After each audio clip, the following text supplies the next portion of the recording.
Hey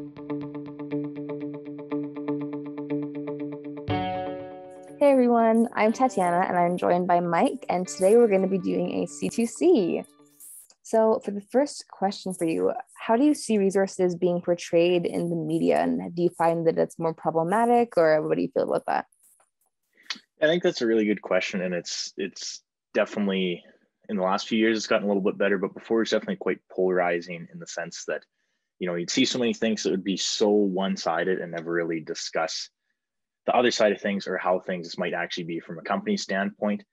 And it's tough to kind of bridge that gap and show what things are like in actuality, rather than just a couple of short articles online that you read and you think, oh, well, there's my opinion for the day. That I'm not going to look into that anymore. I got everything I need right here. So I definitely think they're kind of being falsely represented and overpowered in a way that a lot of these companies that are doing these amazing things don't really get the opportunity to spread those out and to the community and show people what all these cool and environmentally conscious things they're doing.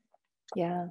Yeah, 100%. And it's so unfortunate too sometimes. I think with social media, everything gets so polarized so fast and so easily, like whether it's resources or just any other topic. And so I think that like once you're kind of in that echo chamber or that yes room of everyone kind of echoing your same opinions, it's so hard to think about things outside of that. So I think that's why it's really important to kind of make things like, I think to for social media to more so reflect how people actually are in real life. So I don't think people are as polarized in real life as they appear to be in social media, I would hope. So I think that it's just giving more of that middle ground is so important to kind of, like you said, like show those really cool initiatives that are being done that not many people know about.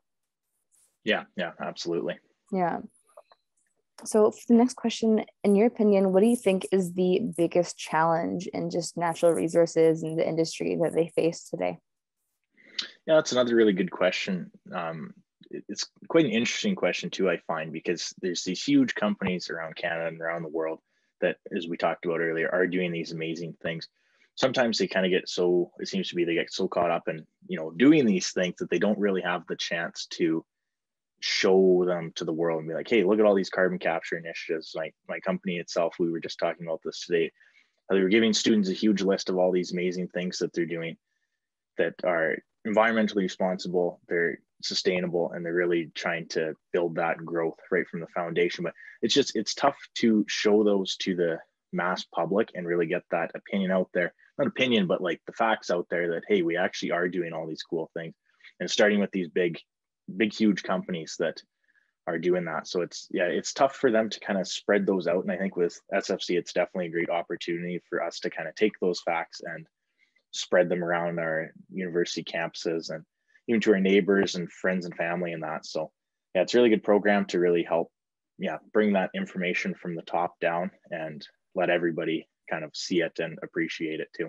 Yeah, just have that transparency and just everyone is knowing like the full picture of it, right? But yeah, I feel like another challenge the industry faces is just how polarized I think people are right now and how divided people are. And I feel like seeing and judging by how obviously the pendulum shifts and it swings and we see things go from one end to another, I feel like more often than not these days we're seeing more people become more divided with any topic itself. And with that, it's so hard to actually come to the middle to find common ground. And if you can't find common ground, it's so difficult to actually make solutions that work for everyone or as many people as possible. So I think that with just the industry and just any natural resources, it's really difficult to kind of look towards the future in a way that encompasses everything when all those people actually can't get together and just have conversation. You know what I mean? So I think one of those biggest challenges is just kind of getting back to the essence of just connecting human to human, and just saying, even though someone may have a different perspective than you,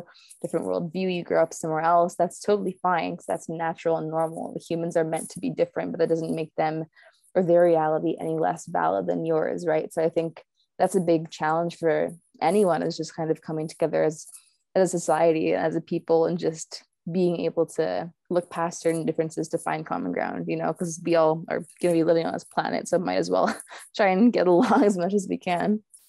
Yeah, absolutely. Yeah. So the last question is, how do you see environmentalism in your own workplace? And do you find that a lot of people that you're exposed to, I guess, portray those kind of ecological minded perspectives and consciousness? Oh, absolutely. After working the past couple of years for an oil company and just recently being out in the field, it's been a really cool experience because like you hope to see that everybody's kind of on the same page in terms of being environmentally friendly and responsible, but being out there and actually seeing it firsthand, you're kind of taken back. You're like, wow, they're not letting anything slip through the radar there. Like every little thing, they really take pride in like doing it the right way. And it starts like, doing things the right way at home leads to doing them in the right workplace. And it's really just interesting to see how proud they are of the industry and what they're doing, and being able to say like, hey, you go back home and you say, we did the right thing today. So it's really nice to see that actually out in the field and in the industry itself. Yeah, that's awesome. And I feel like that should be, like you said in the last question, that should be something that more people are aware of. So I think there's so many rhetorics or false information or just narratives that are already just there, that people just grow up thinking that there's a certain way things are. But hearing that and hearing how there is a lot more consciousness in those individuals and making sure that's actually a priority that they have, is I think it's a really important thing to know for everyone, and I think for me in my own workspace, I think the older I'm getting, the more I'm seeing environmentalism just be more of a conscious factor in more people's minds, like just in any kind of business workplace. Like I think just obviously with things like climate change and so many other things, like it's something that people can't ignore. It's something that I think everyone is very aware of. So I think that I'm seeing more and more companies and businesses who are having that ecological side or that environmental program or that element of their work as just an integral and inherent part of it, as I think maybe years ago wouldn't have been as much of a priority, let's say. So I'm glad to see and to hear that that's becoming something that's more prevalent in any of those resources. So that's awesome. Yeah. Yeah, no, I think that went pretty well. Yeah, awesome. Thank you. Well, I'm Tatiana and I'm with SFC. I'm Mike and I'm with SFC.